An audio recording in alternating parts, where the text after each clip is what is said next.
Hi, my name is Dominic and I'd like to quickly introduce you to Controls.js technology and specifically its form editor.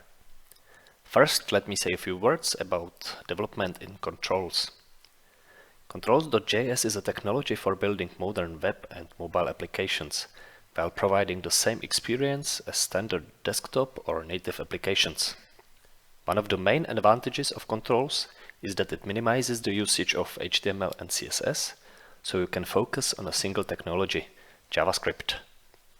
You can build the graphical user interface with a simple but powerful drag-and-drop editor, the Form Editor. And that's what I'd like to quickly introduce you to in this video.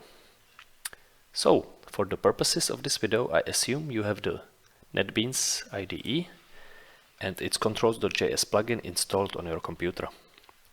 If you don't, you can watch our previous video and see how to install the plugin and create a new Controls.js project.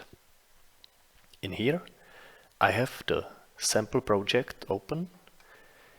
It's the one that you can automatically create through the new project wizard, and it's a simple Hello World application. Let's look how it looks like. It consists only of 3 graphical components. There is one label, one edit field, and one button. In the central form editor window, you can see the GUI, as I've shown you, but also the code. When you switch to the source tab, you can see the code behind the GUI. It's in JavaScript, and as you can see, it's very simple. Let me quickly show you what it does. Here is the view model,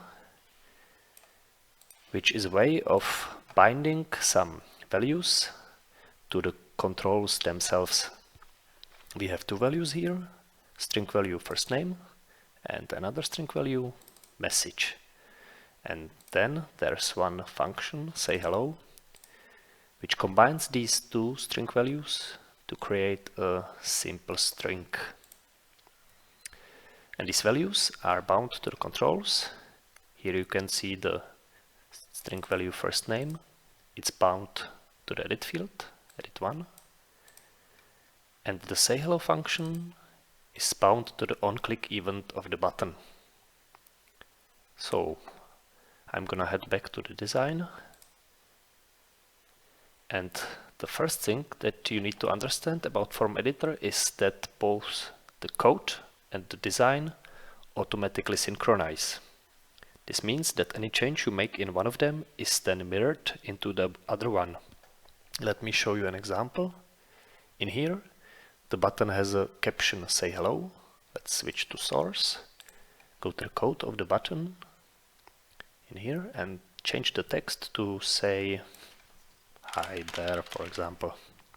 And now, if I switch back to the design, you can see that the button has resized and now says say hi there. Of course, this works both ways. If I click the button and go in here in the properties window, I can switch to the data tab, find the text item and type, for example, go back to say hello, and after it refreshes, the button resizes and says say hello. We can check in the code as well, and yes, say hello. We have many properties in here in the properties window. There are some basic ones in the definition tab, like the ID of the component or its positioning and the dimensions. Let's change something. For example, let's define the button's width. Let's make it 80, for example. It's gonna refresh. And as you can see, the button is now wider. I'm gonna change it back to the default and switch to the data tab. In here you can define the caption, as I've already shown you, but also many other types of properties like images or the enabled property, for example. Let's show you that. Let's click enabled and change the default value to false. And as you can see, after it refreshes, the button is now disabled, grayed out. But we are gonna need it, so let's enable it again. And switch to the data bind tab. And in here you can see the bindings between the view model and the controls. In this case, the button control. You can see that the enabled property is bound to the first name value. If this one is not defined, the button will be disabled. You will see that later.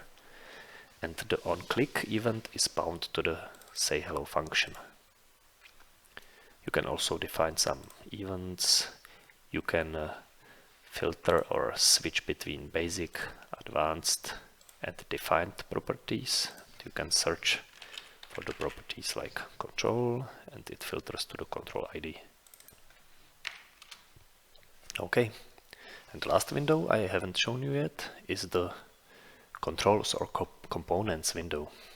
Here you can list, view and add new components to your design, to your application form. There are many types of components. You are probably familiar with most of them from other development environments. You have multiple containers, labels, edits, buttons and many more. You can filter them. Let's search for buttons. There are several types of buttons and you can also add more skins in here. Let's check Win8 skin because the STD prefix stands for Windows XP. Windows 8 will have its own components, VE components and wireframe VFR. These skins can determine how your graphical components will look like, but they are usually very similar in function. When I create one STD button, drag it to the form, one VE button, Windows 8, and one wireframe button, you can see that these all look different, but the logic behind them is very similar. So you can this way easily change the way your application will look like.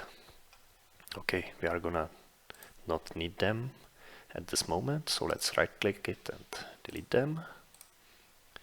And I can maybe again show you that the synchronization between the code and the design works. So let's delete this wireframe button through the code, switch to source tab, find the code of the button and delete it. Hit backspace, switch back to design, switch to our application form, and as you can see the button is gone.